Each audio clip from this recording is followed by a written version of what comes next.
Guys, let's talk about the biggest drug bust in Jiu-Jitsu history. 5 athletes tested positive for the No-Gi Worlds in December in California. 3 of those guys realized they were going to be tested and just dipped out.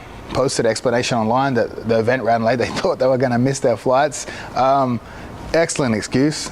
Obviously didn't work because they posted podium photos where some of the people were clearly absent, which was obviously hilarious. But again, massive surprise for jiu-jitsu athletes to test positive for steroids. Obviously, we're known as one of the cleanest sports in the world. So this has done horrible things for our reputation as athletes, right? 5 guys accepting a 3-year ban. All of those guys under slightly different circumstances given what drugs they were on, whether they even wanted to take the test at all, and when they did take the test. We'll start with the biggest name, obviously Cyborg, big surprise on steroids. He looks like the Thing from Fantastic Four.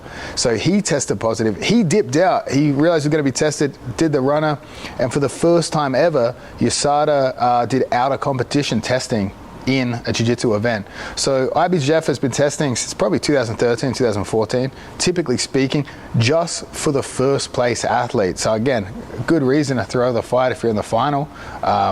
You might not get tested.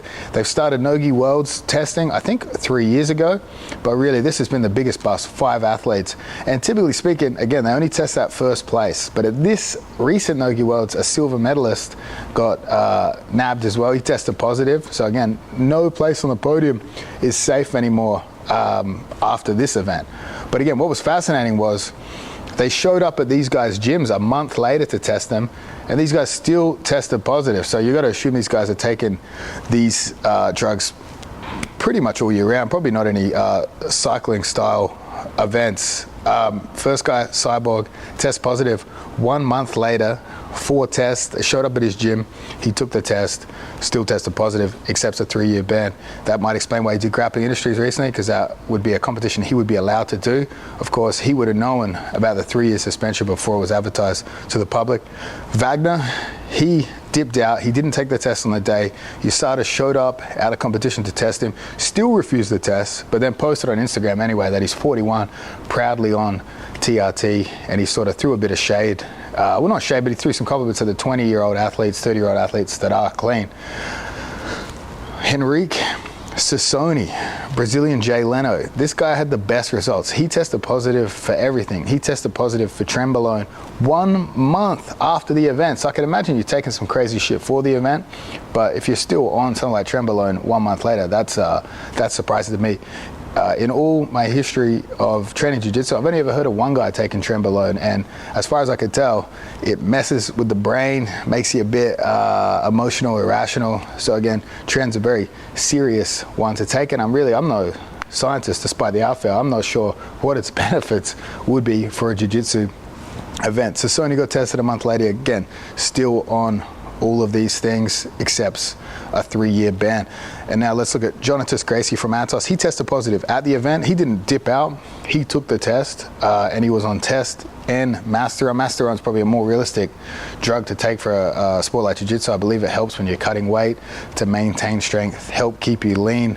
So again, I'm not sure if these guys knew they were going to get tested, because if you knew you were going to get tested, I don't know why you wouldn't cycle off before the event. I know the old thing is, if you know when you're getting tested, it's not a drug test, it's an IQ test. So I'm not sure, maybe one of these guys will make a statement why they perhaps didn't think they would test positive, or didn't think they were actually going to be tested at the event.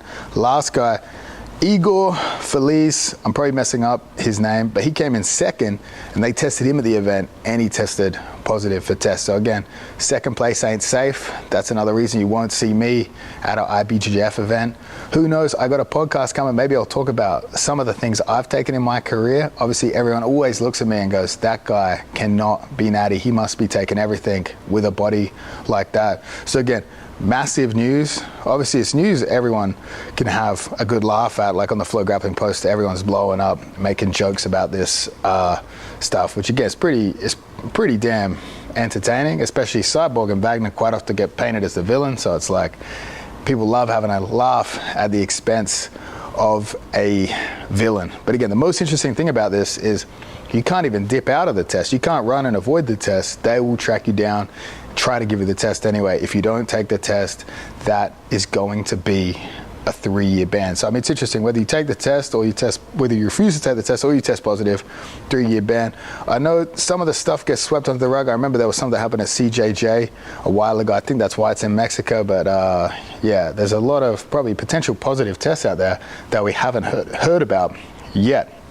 One of those, I have it on good authority that a very famous young gi athlete tested positive at Gi Worlds, and he's elected to go through arbitration to try to settle the positive result he had.